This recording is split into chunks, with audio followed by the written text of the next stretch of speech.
रोज mutton chicken खाने वाली बहू। ओ तेरा रास्ता देख रहा हूँ, सिगड़ी पे दिल सेक रहा हूँ, आ परदेसी मोरे बलमा, ओ बलमा, ओ बलमा।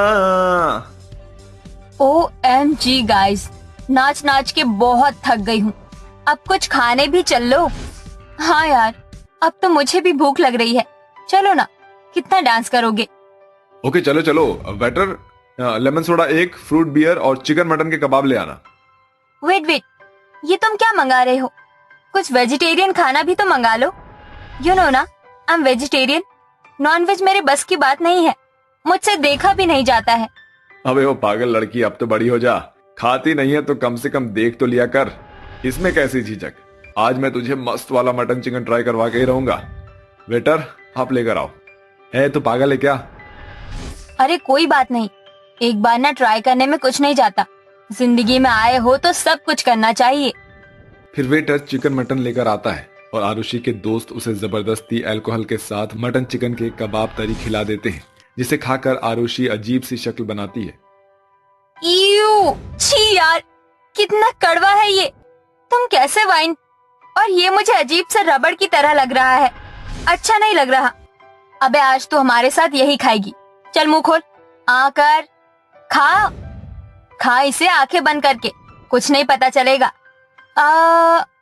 तुम तीनों पागल हो गए हो। मुंह खोल, आंखें बंद कर, पता नहीं क्या क्या। अबे जिंदगी के मजे ऐसे ही लिए जाते हैं। ये कहकर वो उसे चिकन मटन खिला देते हैं, जो कि आरुषि को पसंद नहीं आता है। कुछ दिन बाद मोनी का बर्थडे आता है।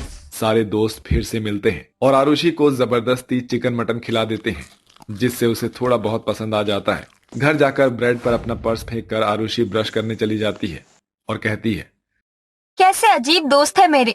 अपनी खुशी के लिए किसी का धन भी भ्रष्ट करने को तैयार है। अरे आरुषि बेटा, खाना खा ले। नहीं माँ, मैं बाहर से डिनर करके आई हूँ। मेरा कुछ भी खाने का मन नहीं है। मैं सोने जा रही हूँ। ये तेरे कपड़े पर दाग कैसा लग रहा है सब्जी का? ला, मैं साफ कर देती हूँ। नहीं माँ नहीं, मैं खुद कर लूंगी। आप इसे टच मत करो।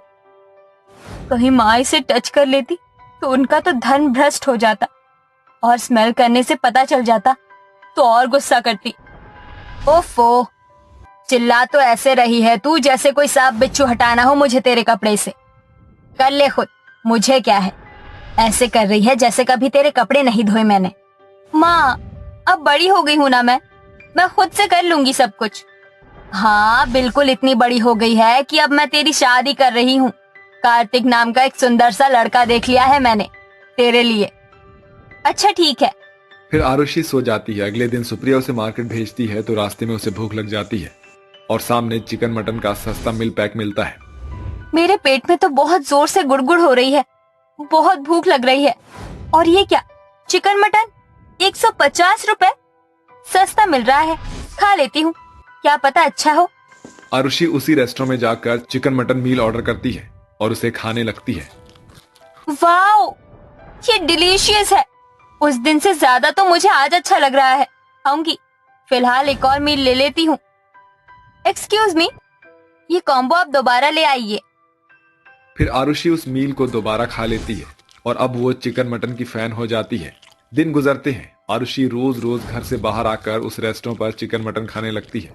वहीं सुप्रिया अगले महीने आरुषि की शादी कार्तिक से कर देती है, जहां सास सरोज उसकी आरती करती है। हाय मेरी बहू तो बड़ी सोनी है। आजा आजा, अंदर आजा। शादी में तूने ठीक से कुछ खाया नहीं है। कुछ खाना है तो बता दे, मैं ले आऊंगी। भूख तो लग रही है, लेकिन सिर्फ मटन चिकन कोरमा के लिए। और मेरा ससुराल तो वेजिटेरियन है। पता चला तो गड़बड़ हो जाएगी। हाँ माँ जी, थोड़ा सा खाना ले आइए, जो भी हो चटपटा सा। ठीक है बहू, तुम दोनों कमरे में जाओ। दोनों कमरे में चले जाते हैं। कुछ देर में सरोज उन्हें खाना देकर चली जाती है। आरुषि, तुम्हें भूख लग रही थी ना, खाना खा लो। ऐसे खाने को क्यों घूर रही हो? क्योंकि कार्तिक, ये मेरा खाने का मन नहीं है। मेरा मतलब, मैं ये खा रही हूँ। बहुत भूख लगी है, आप भी खा लो। अपने पेट की भूख को शांत करने के लिए आरुषि छोले पूरी शाही पनीर चाप खा लेती है, पर उसका मन तो चिकन मटन मांग रहा था। 4 दिन बीत जाते हैं। रसोई में खाना बनाते बनाते आरुषि कहती है, हे भगवान, अब मुझसे बर्दाश्त नहीं हो रहा।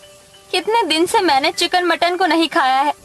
अब मुझे उसका इतना चस्का चढ़ गया कि ना खाओ तो ऐसा लगता है कि मौत ना आ जाए कहीं। कल रात को भी सो नहीं पाई। ऑनलाइन ऑर्डर कर देती हूँ और छुप कर खा लूंगी। Aarushi online chicken mutton order कर देती है। 1 घंटे में उसका ऑर्डर आ जाता है। तभी आरुषि छुप कर उस पैकेट को अपने कमरे में ले जाती है। जैसे ही खाने जाती है, सास की आवाज आ जाती है। अरे बहू, 1 बज गया है, आजा खाना खा ले।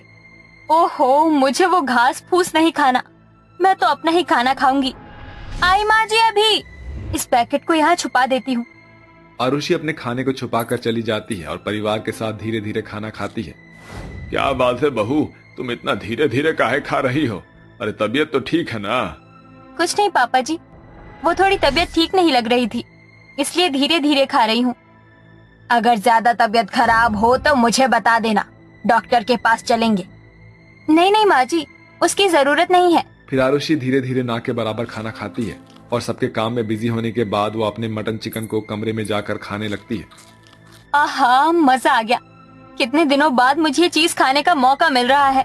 जिस चीज को मैं मना करती थी, आज उसी चीज के बिना मैं रह नहीं पाती। अब तो और छुप छुप कर खाया करूंगी। डिलीशियस। ऐसे ही दिन गुजरते हैं। आरुषि बहाना बनाकर कभी मार्केट जाते वक्त बाहर से चिकन मटन खाकर आती है, तो कभी घर में ही छुप छुपा कर ऑर्डर करके छत पर खाया करती है, जिस वजह से वो थोड़ी थोड़ी फूल भी गई थी। तो एक दिन कार्तिक कहता है, क्या बात है? माँ कहती है कि तुम दोपहर में खाना नहीं खाती हो और रात को तुम मेरे सामने नहीं खाती हो, तो तुम मोटी कैसे हो रही हो? बाहर बाहर का खाती हो क्या?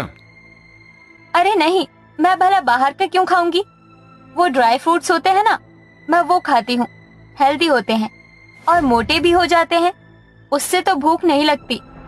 आज तो नई डिश ट्राई करनी है मुझे, मटन रोगन जोश। इनके सोने के बाद खाऊंगी। अच्छा। रात होते ही आरुषि कार्तिक के सोने के बाद तेल से भरी हुई उस चिकन मटन की डिश को खा लेती है, जिसे खाने के बाद उसे पेट में दर्द होने लगता है। वो सो भी नहीं पाती और बार बार वॉशरूम जाती है।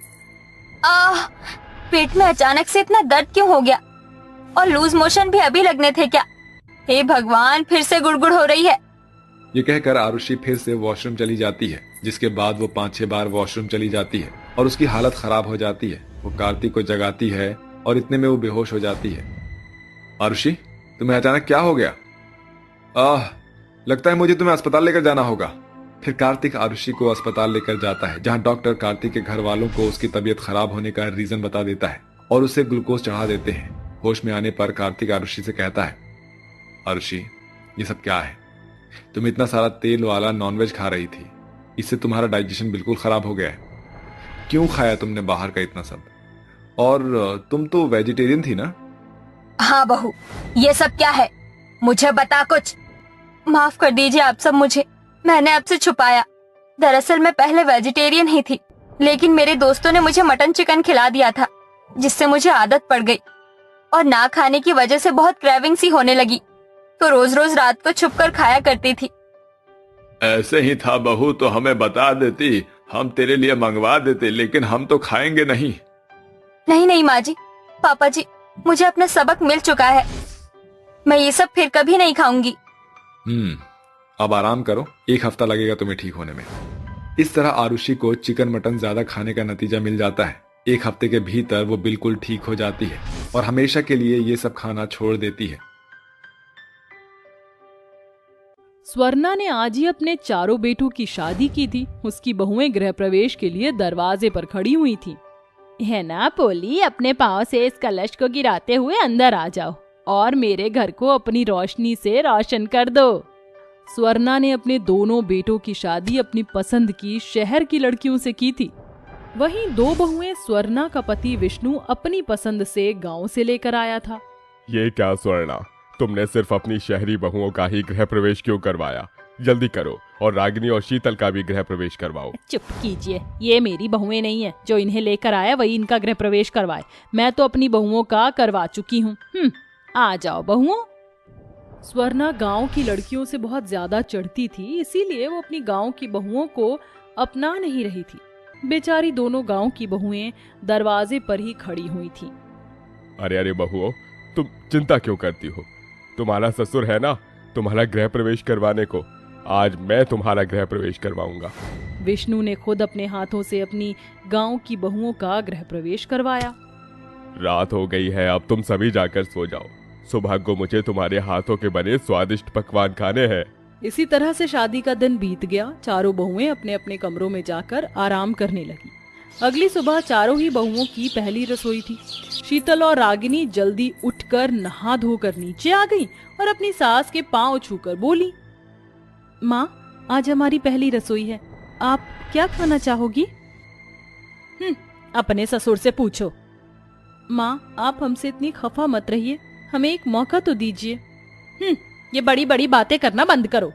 स्वर्णा मन ही मन अपनी गांव की बहुओं को भी उनकी अच्छाई की वजह से अपनाने लगी थी, लेकिन वो अपने मन की उस भावना को अभी महसूस नहीं कर पा रही थी।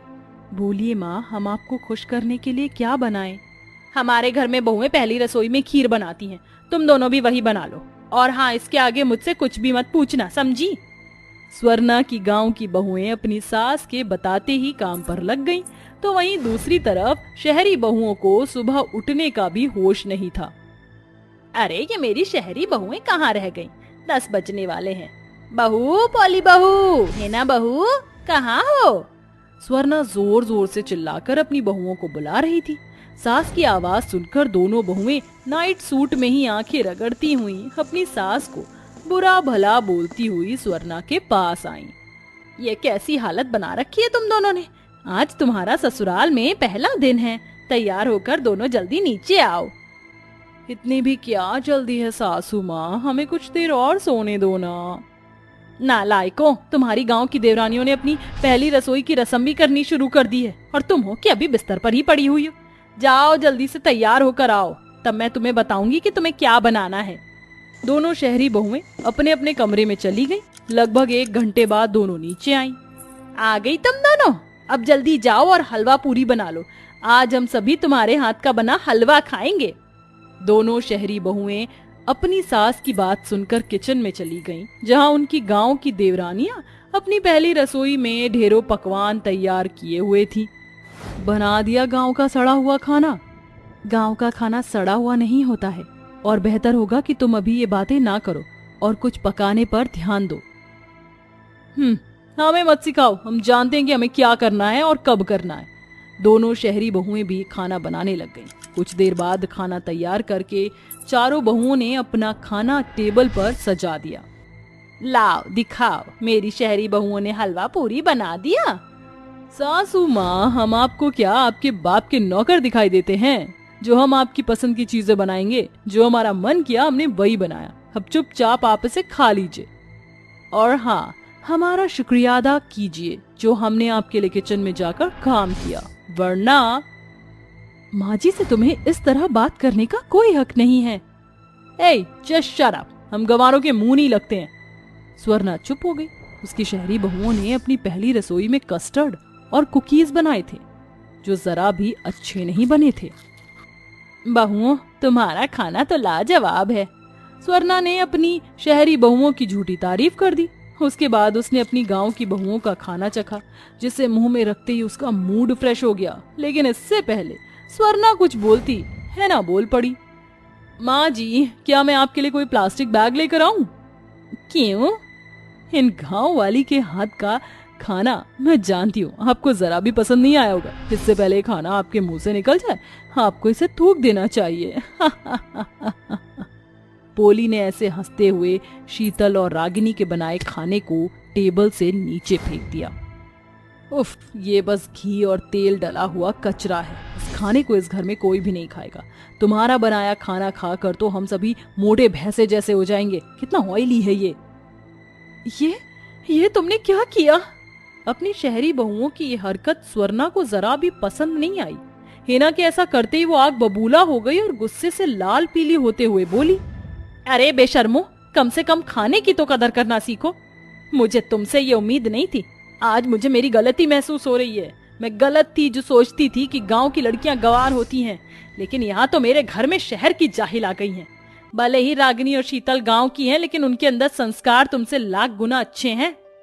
मेरी बहुओं, मुझे माफ कर दो। मैंने कभी भी तुम्हें बहू वाला सम्मान नहीं दिया। तुम गांव की हो तो क्या हुआ, शहर की 100 लड़कियों से अच्छी हो। नालायकों, कुछ सीखो अपनी देवरानियों से। तुमने मेरा यकीन तोड़ दिया पोली और हिना। मैं तो सोचती थी कि तुम अच्छी हो, लेकिन मैं गलत थी। खैर, ये सब छोड़ो रागिनी और शीतल, मुझे तुम्हारा बनाया हुआ खाना बहुत ज्यादा पसंद आया। ये लो तुम्हारा नेग। स्वर्णा ने अपनी गांव की बहुओं को डायमंड के हार और बहुत सारे तोहफे दिए और अपनी शहरी बहुओं को नेग में बस 2-2 हजार रुपए दिए।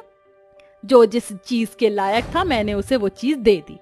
स्वर्णा की शहरी बहुएं नेग के पैसे हाथ में लिए अपनी सास का मुंह ताक रही थी।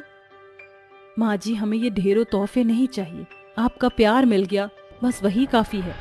गांव की बहुएं अपनी सास का प्यार पाकर बहुत ज्यादा खुश थी, तो वहीं दूसरी तरफ शहरी बहुएं अपनी हरकत पर बहुत शर्मिंदा थी।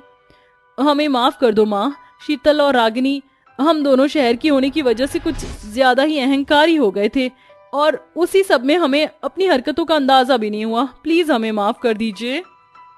और मैं भी अपनी बातों और हरकतों पर शर्मिंदा हूँ, प्लीज हो सके तो मुझे भी माफ कर देना। आप हमारी जेठानी हो, आप इस तरह माफी मत मांगो। हमने कभी भी आपकी बातों का बुरा नहीं माना। हम सभी परिवार हैं और परिवारों में ऐसी छोटी मोटी खिटपिट तो होती रहती है, आप ज्यादा परेशान मत हो। तुम दोनों कितनी अच्छी हो, मैं ऐसी बहुएं पाकर बहुत ज्यादा खुश हूँ। पोली और हेना ने अपनी सास और देवरानियों से अपनी हरकत की माफी मांगी। उस दिन के बाद से स्वर्णा ने कभी अपनी बहुओं के बीच भेदभाव नहीं किया और सभी मिलजुल कर खुशी खुशी रहने लगे।